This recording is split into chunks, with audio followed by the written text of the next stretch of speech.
Okay, so this is Formica. This is what we're going to be using as our base for our sandboard. About 55 links now. 55 inches by 11.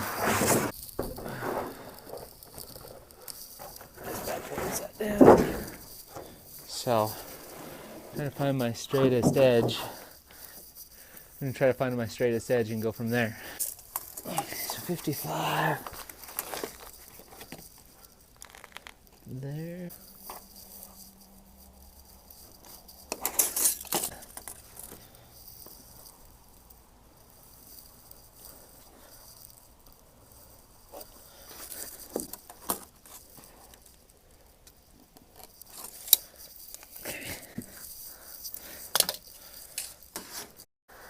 Okay.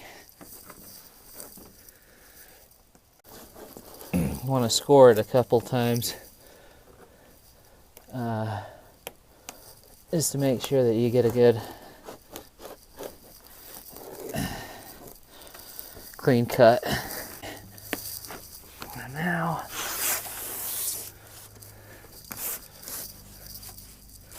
this edge right here, boom.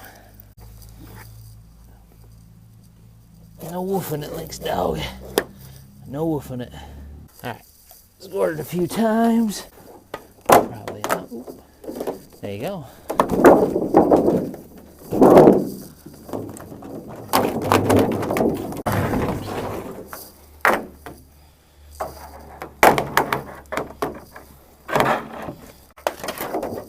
Beautiful. And that's going to be our base right there. Cool. Okay, we have moved inside. Now we're getting ready to put the base on. We let this dry for a good 5 hours before getting to this point. But at the bottom of it, I do have like got an over application of the front side or the top side coming over on the bottom side, so I need to clean that up a little bit. Sandpaper 120 and 220, so we'll start out with 120 and just try to kind of take out all of this imperfection. So we need a nice flat surface when we do put this adhesive on. I do suggest letting it dry fully before actually starting to try to take this off, because otherwise if it's not, it'll just sit there and gum up everywhere and just make the bottom just even worse than before. Kind of like how that did. See, I mean, if you let it dry, you probably won't be having like little clumps of polyurethane on it.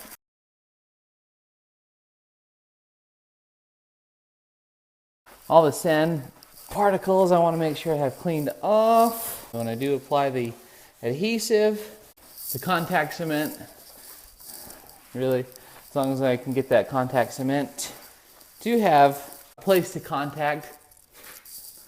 So, okay, so I do have my spreader, and I have 2 things of contact cement. So hopefully this is going to be enough for this, and then this is going to be for the Formica side. So start out here in the middle.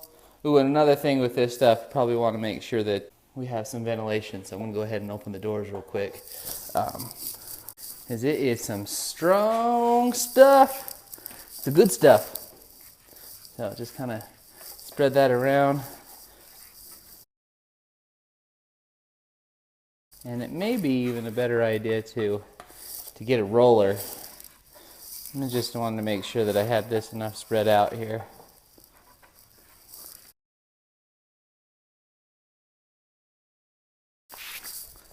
Definitely, one of these is definitely worth having.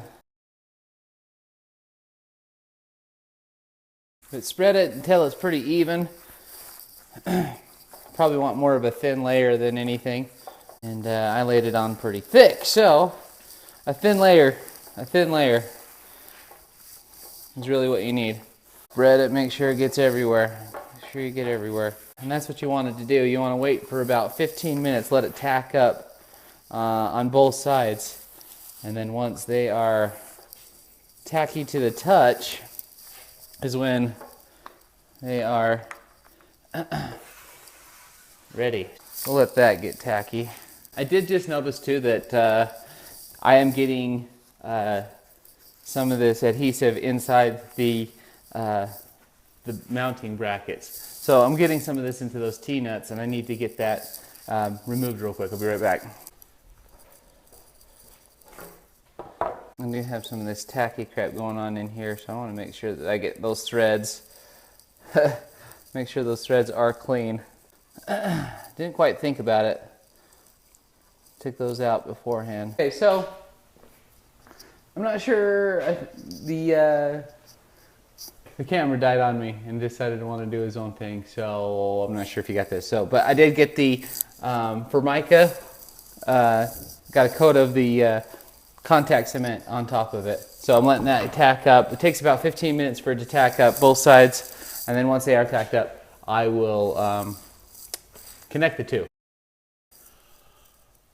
Okay, so now that we got the, now that we've let it dry, it is tacky to the touch now.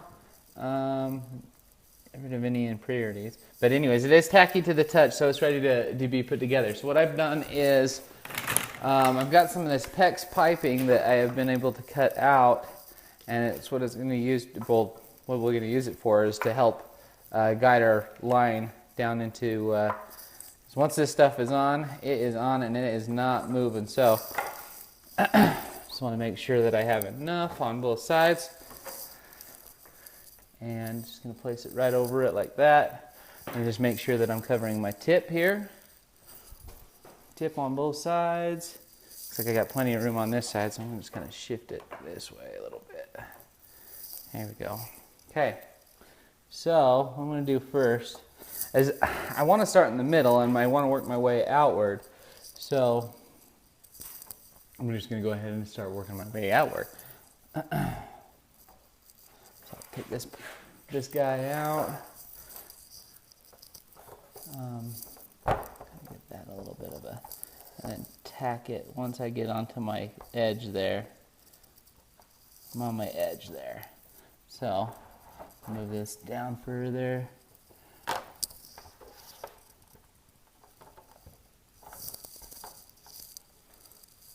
It's on. A little bit further.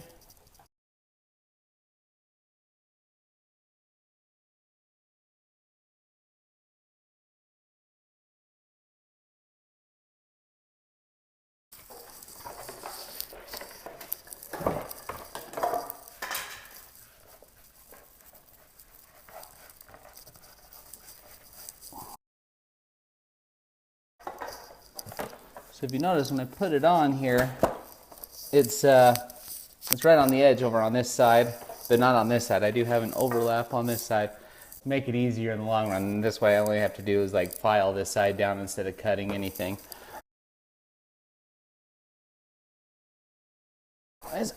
Make sure that is tight up. A roller would probably be a nice tool to have right here, but I don't have a roller, so this is just going to have to do. We'll call it my palms. Just going to basically let that dry a little bit longer. Make sure I don't have anything that's going to catch it. So I am going to leave this like this for the remainder of the day. Probably take some of these and make sure that I don't have any come ups, abouts, and stuff like that. So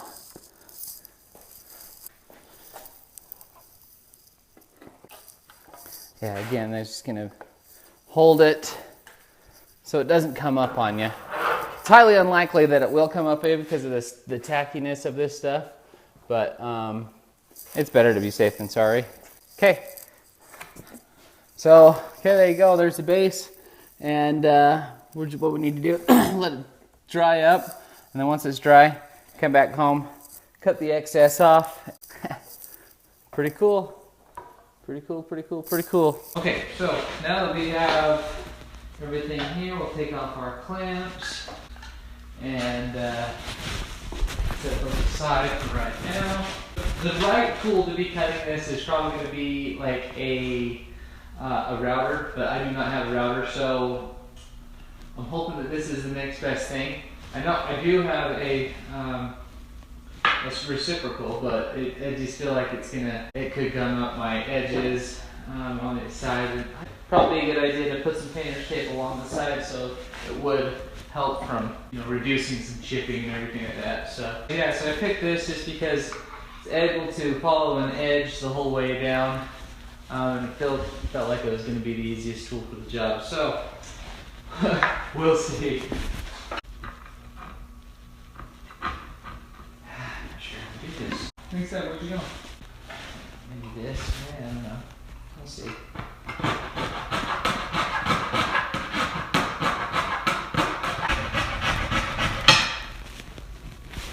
This could take a while. Damn it.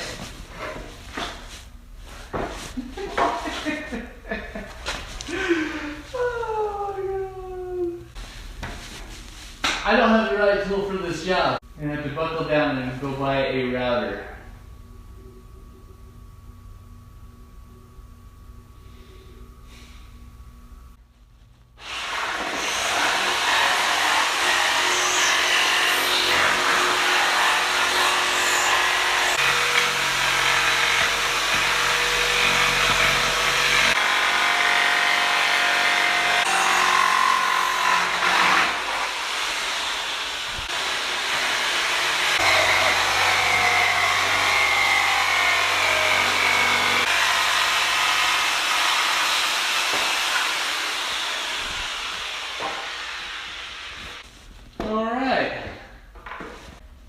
This side was a lot better than this side, but that is exactly why a router is definitely needed. So, once you get that done, take your file and start filing around your edges. What you're really doing here is you're making sure we're trying to eliminate any snags. Yeah, the router is definitely needed.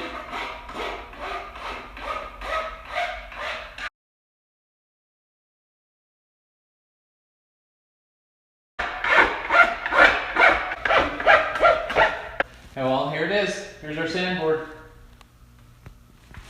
Turned out pretty good, and this side's a lot better than this side for sure. So, but I am pretty stoked. Yeah, I am pretty stoked to try this out on the mountain. So the next time you see this, we'll be on the side of the mountain. It's going to be a lot of fun, but can't wait. That video will come up shortly, so keep watching and enjoy, guys. I hope this brought inspiration to you to go out and create your own thing. You know, I'm definitely stoked on you know, building your own things, trying them out, and if they work, awesome. But if not, again, back to the drawing board. But I am very stoked to hitting this up. But anyways, thanks again for watching, guys. We'll see you in the next video.